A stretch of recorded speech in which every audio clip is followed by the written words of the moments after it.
ધારાસભ્યો મંત્રી બની જાય પછી તેમના મત વિસ્તારના લોકોની વાચા સાંભળતા નથી એવી ફરિયાદો આપણે અવારનવાર સાંભળતા હોઈએ છીએ. પરંતુ અમરેલીમાંથી એક અલગ ઉદાહરણ સામે આવ્યું છે, જ્યાં સ્થાનિકોના પાયાના પ્રશ્નોને લઈને મહત્વનો નિર્ણય લેવાયો છે. અમરેલીના ધારાસભ્ય હાલના કાયદા મંત્રી કૌશિક વેકરિયાએ લાંબા સમયથી ચાલતી એક મોટી સમસ્યાનો ઉકેલ લાવવા ગ્રાન્ટ મંજૂર કરાવતા સ્થાનિકોમાં ખુશીની લાગણી ફરી વળી છે. આવો વિગતે વાત કરીએ સમગ્ર મામલા વિશે આ અહેવાલમાં.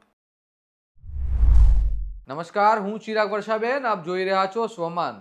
ગુજરાતમાં ઘણા વિસ્તારોમાં લોકો હજુ પણ પાયાની સુવિધાઓ માટે સંઘર્ષ કરી રહ્યા છે અને ખાસ કરીને રસ્તા અને અવાગમનની સમસ્યા અનેક ગામો માટે મોટો પ્રશ્ન બની રહી છે. અમરેલી જિલ્લામાં પણ ઘણા સમયથી સ્થાનિકોને હાઈવે સુધી પહોંચવા માટે ભારે મુશ્કેલીનો સામનો કરવો પડતો હતો. રસ્તાઓ બિસ્માર હાલતમાં હોવાથી ચોમાસામાં તો પરિસ્થિતિ વધુ વિકટ બની જતી હતી.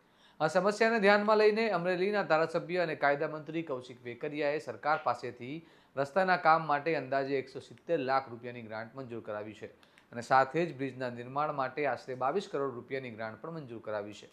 આ કામ પૂર્ણ થયા બાદ આંતરિક ગામોને રાજ્ય ધોરીમાર્ગ સાથે સીધી કનેક્ટિવિટી મળશે અને સ્થાનિકો માટે મુસાફરી સરળ બનશે. તેમજ ચોમાસામાં પડતી મુશ્કેલીઓમાં પણ ઘટાડો થવાની આશા વ્યક્ત કરવામાં આવી રહી છે.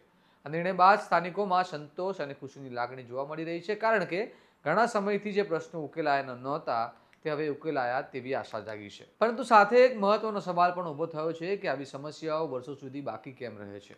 શું વિકાસના કામો માટે હંમેશા લોકોએ રજૂઆત અને દોડધામ કરવી પડે તે યોગ્ય છે? અને હવે જે ગ્રાન્ટ મંજૂર થઈ છે તે કામ સમયસર પૂર્ણ થશે કે નહીં તે પણ જોવાનું રહ્યું. હવે નજર રહેશે કે આ કામો કેટલી ઝડપથી જમીન પર ઉતરે છે અને સ્થાનિકોને તેના વાસ્તવિક લાભ કેટલા સમયમાં મળે છે.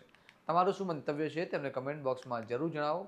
સ્વમાનની ચેનલને સબસ્ક્રાઇબ કરવાનું ભૂલતા નહીં. નમસ્કાર.